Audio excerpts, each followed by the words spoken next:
Hey, today I am going to talk about two people that disappointed me a great deal in the last year.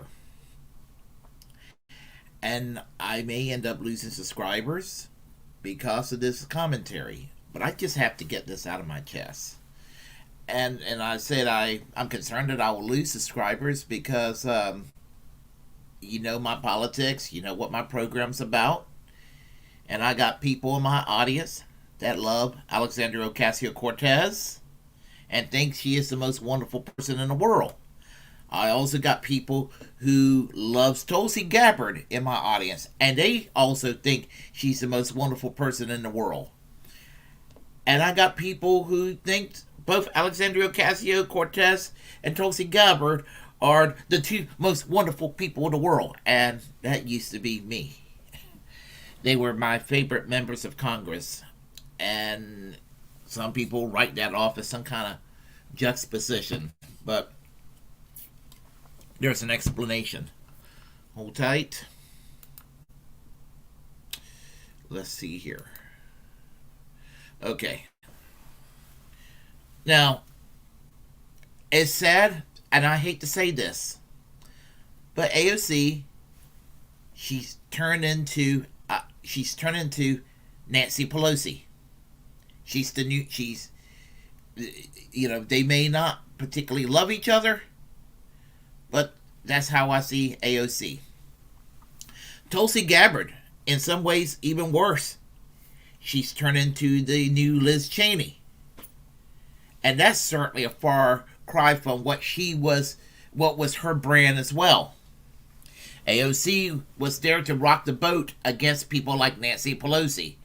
And Tulsi Gabbard was there for many years in Congress when she was serving in Congress to be there to fight people like Liz Cheney. And so I'm sad to say that I am pretty much against both of these two ladies right now. I mean, they don't have any strong affection toward each other. In fact, from what I can understand, they kind of despise each other. It didn't initially start it that way, I don't think, but that's where they're at today. Which was weird because on the pay-go vote in 2019, when the Democrats took back control of Congress, AOC, Tulsi Gabbard, along with Ro Khanna of California, their vote on pay-go was an indicator that these three individuals would be the most left-wing voices in Congress. Out of the three, Tulsi Gabbard, former member of Congress from Hawaii, AOC, currently a member of Congress from New York, and Ro Khanna from California. While I am critical of the three, I probably have more respect for Ro Khanna than I do Tulsi Gabbard or AOC currently. So the thing about it is that I had a lot of respect, as I said, about this time 2 years ago, even though, and I want to say this. 2 years ago, when the presidential primary was taking place for the Democrats, I was pretty much, just as in 2016, a full blown Bernie bro. I was totally on the Bernie Sanders bandwagon in 2016. I was totally committed to the Bernie Sanders campaign in 2020. Having that said, while I was fully committed to Bernie Sanders, I was kind of impressed with Tulsi Gabbard, and she was my second choice. I liked her so much that I want her to be Bernie Sanders' running mate. Tulsi Gabbard bursted into the political scene in 2016 when she exposed to this country that what the Democratic National Committee were doing against Bernie Sanders to try to cheat him out of the nomination. They succeeded. And corporate Democrats have hated Tulsi Gabbard and never forgave her for that. And she's been smeared. And even now that I'm turned against her, some of the smears that they have made against Tulsi Gabbard, I do think is bullshit. Hillary Clinton was wrong when she called Tulsi Gabbard a Russian asset. And and a lot of people, a lot of fake ass virtue signaling liberals who are really corporate Democrats, and even some from the real left, under the influence of trying to play under the intention of trying to play nice with corporate Democrats, sided with Hillary Clinton against Tulsi Gabbard.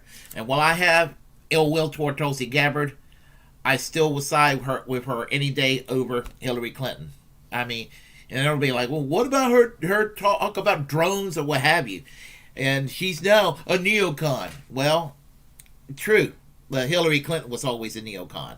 So, that's relevant. But 2 years ago, I even praised Tulsi Gabbard for filing the $50 million lawsuit against Hillary Clinton, because I despise Bill and Hillary Clinton. I really do. The Clintons are the reason why the Democratic Party is a toilet bowl today. I mean, they're the reason why the Democratic Party turned into garbage. The Democratic Party had a majority in both houses from the 1950s on to when Bill Clinton was president in 1994. Lost both houses. Didn't do it because he was governing too far left. He in fact, Bill Clinton governed basically as a slightly more liberal version of George Herbert Walker Bush.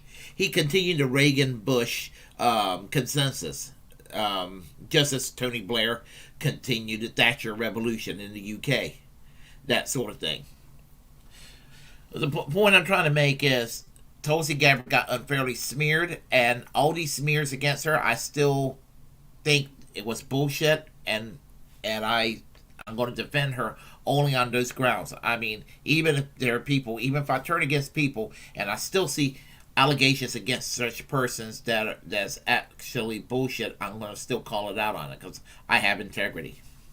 Now, AOC, she's got she came into Congress, putting setting up a sit-in protest at Nancy Pelosi's office. Oh, I love that. I love that really much. I mean, I loved it so much when that happened. And she not just pissed off the Republican right, which she continues to do today. But that really impressive? All you have to do is be a Democrat. That in itself triggers the people that watches Fox News and OAN and listens to people like Tucker Carlson or Rush Limbaugh. Well, Rush Limbaugh's no longer around. Sean Hannity or whatever is on talk radio these days, Ben Shapiro, what have you. I mean, but the thing about it is that's a low bar to sit there and to piss off Republicans. What impressed me about AOC, and I guess to a degree still would, is that she pisses off the corporate Democrats. The Nancy Pelosi's of the party, the Debbie Wasserman Schultz's of the party, the people who are horrible within the Democratic Party. And the thing about it is that AOC is a polarizing figure. And Tulsi Gabbard is too. And there's a part of me during the best of times when I was pro AOC and pro Tulsi Gabbard. There's a part of me that have always liked what I call the underdog. It's just how I am.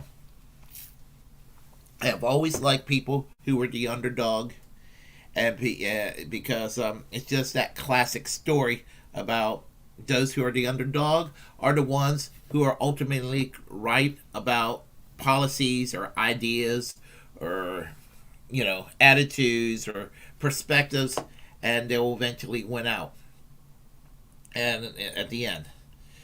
And so I was a fan of both of these ladies. This is like the good old days of 2018, 2019, in early 2020 before COVID fucked everything up. Because when COVID hit, that was around the time when it was really hitting. I mean, like when it was like, oh shit, we have a national problem with COVID. Around March and April, that time period, the primaries, Bernie Sanders bending the knee very early and not fighting to the end the way he did in 2016. It was a sobering time for me politically because, as I said, Bernie Sanders, was a candidate and a politician that I believe in. And my position on Bernie Sanders today is this. I still support Bernie Sanders. I still like Bernie Sanders. However, I am disappointed with Bernie Sanders as of late. So my enthusiasm for Bernie Sanders have kind of gone on the wayside. It used to be whenever I saw Bernie Sanders on TV in the 1990s and the first decade of this 20th century during the Bush Cheney years and even during the Obama years prior to his run in 2016, it would be like, oh my God, Bernie Sanders is on TV. It was like Beatlemania. Like a screaming teenage girl at a Beatles concert at Shea Stadium in 1965. Bernie Sanders.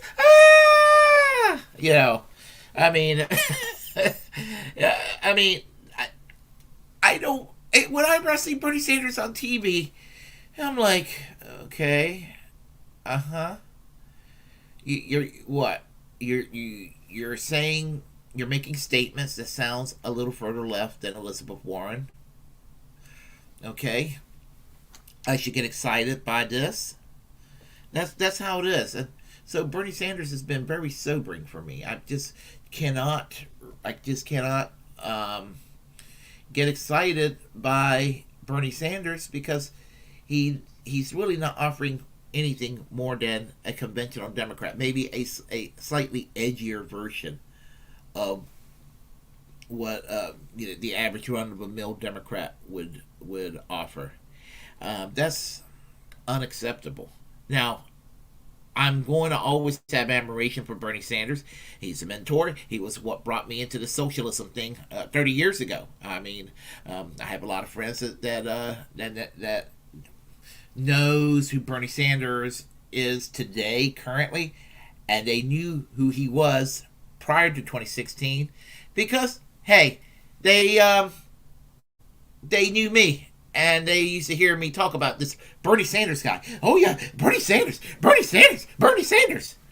Well, I'll always have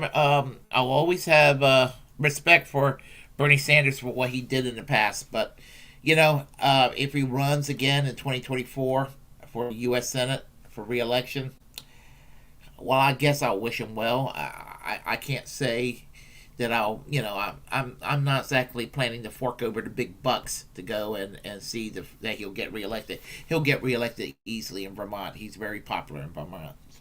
But if he runs for president, that might change my perspective in 2024. I doubt that he will run.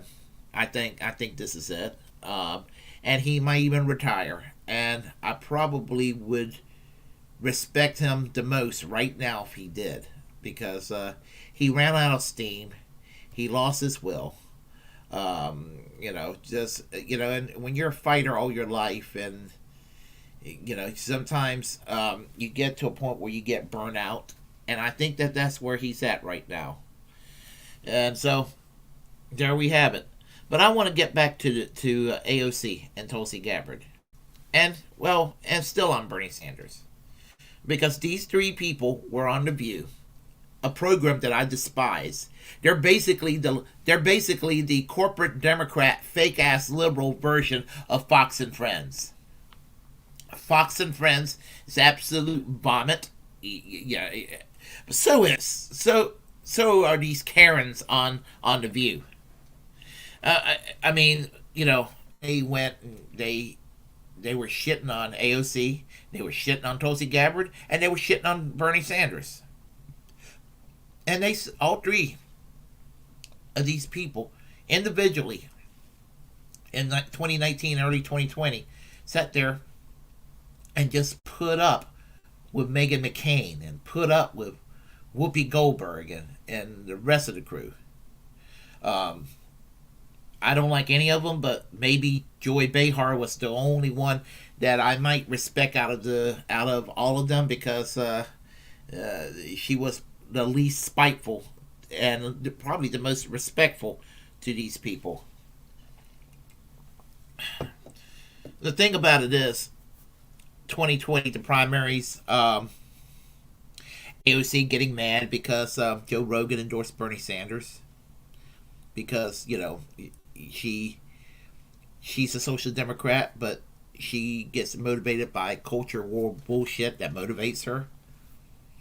Um, Tulsi Gabbard dropped out and endorsed Joe Biden over Bernie Sanders.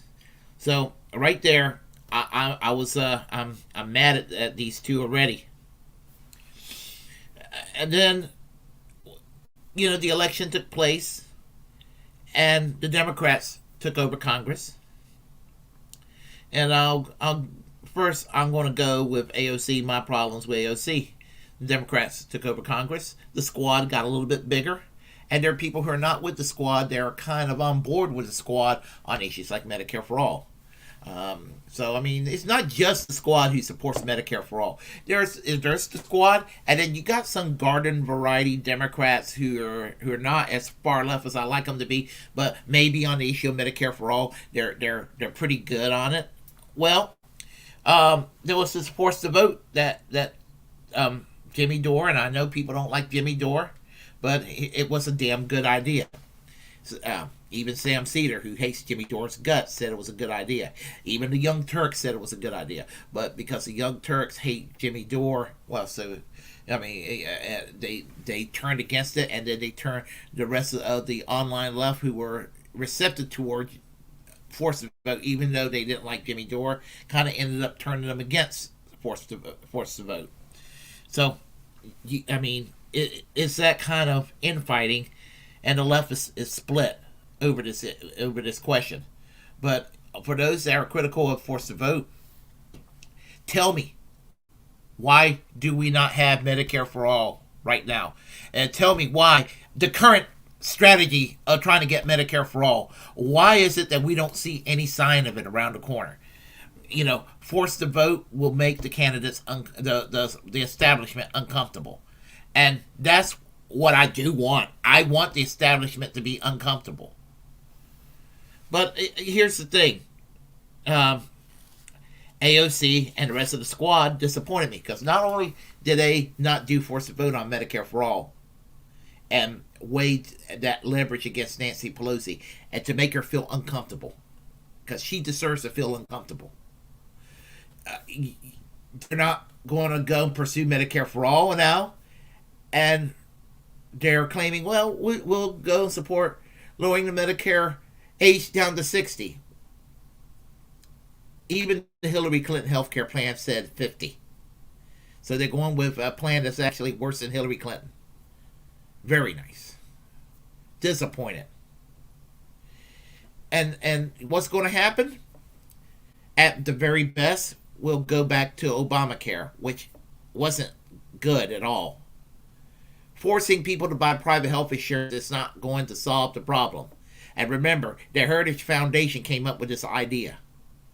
And I said this 10 years ago, 10 and 12 years ago, that any idea that the Heritage Foundation comes up with is an idea that Democrats should not be embracing. So, I've kind of washed my hands from AOC. I've been disappointed with Tulsi Gabbard for endorsing Joe Biden, and then later on, before she leaving Congress, she, instead of fighting for pardoning Julian Assange or Ed Snowden, which that was her brand, and she was better on that issue than Bernie Sanders in the 2020 primaries. Instead of that, she goes and co-sponsors legislation with a Republican congressman over trying to take away rights from the transgender community in terms of engagement in sports. I could be generous and say, oh, she's a TERF. a liberal turf. But that's because I didn't want to say she turned to a full right wing grifter. But damn it, that's what happened to her. She turned into a full right wing grifter. So she went from being the anti-war candidate, instead of being like Mark Preissner shouting at George W. Bush the other day, and that was beautiful seeing that. You lie! You lie! You guys in the world! Apologize! Apologize! That was wonderful. No, she didn't do that. She decided to become Liz Cheney. We got to go and drone Islamist this and Islamist that, and we got to go and do these specific drone strikes. Tulsi Gabbard, why did you turn into a neocon? You know what you did? You made me lose credibility when I'm defending your ass. And so she was defending drone strikes on Tucker Carlson the other night. Even Tucker Carlson had this dumbfounded look on his face. It was kind of like, what the fuck? Because if there's one thing that Tucker Carlson is a stop clock given the right time twice a day on, is the neocon wars. And he was dumbfounded looking at her, sounded like it came out of the mouth of Liz Cheney. So I've washed my hands of these politicians from both parties. And in Tulsi Gabbard's case, you made those of us on the left lose our credibility. I mean, I'm unimportant. I'm just a one of the backbenchers, a lower tier, a left wing YouTube commentator. But you got Kim Iverson, who pulled out all the stops, trying to say it was a great idea to support you. You had Jimmy Dore doing the same thing. You had Nico House doing the same thing. You had Craig Pasta Jardula, and Fiorella Isabel from the Combo Couch doing the same thing, strongly advocating for you. You had Shoe on Head, who kind of like you. You had Kyle Kalinske, who also kind of like you. I mean, you had people like Ron Placon. You had Graham Elwood. I mean, you had people on the online left. Even the Amazing Atheist occasionally made some nice comments about you. You had people like Dennis Kucinich, the former congressman from Ohio, endorse you. You had Ron Paul, a libertarian. You had left-wing supporters. You had libertarians that were pulling off the bat for you and fighting for you because you were against the national security state apparatus. You were against these neocon wars. You were fighting for Julian Assange and Ed Snowden, and then you take a position that will only make a talk show host like Mark Levin happy. I even remember when he was talking shit about you, Tulsi, 2 years ago. So, I'm very frustrated with these politicians that promise the world and then they give us back business as usual. If you like what you heard, press like and comment. If you disagree, well, that's okay. We'll have a conversation. Feel free to share the content on this channel. As a First Amendment absolutist, it's my duty to inform you to create your own platform and utilize it, because we are, in fact, the muckrakers of our time. Feel free also to subscribe to this channel and to hit that notification bell. And until next time, I am American Social Democracy. Peace, class struggle, and enough with the sellout politicians.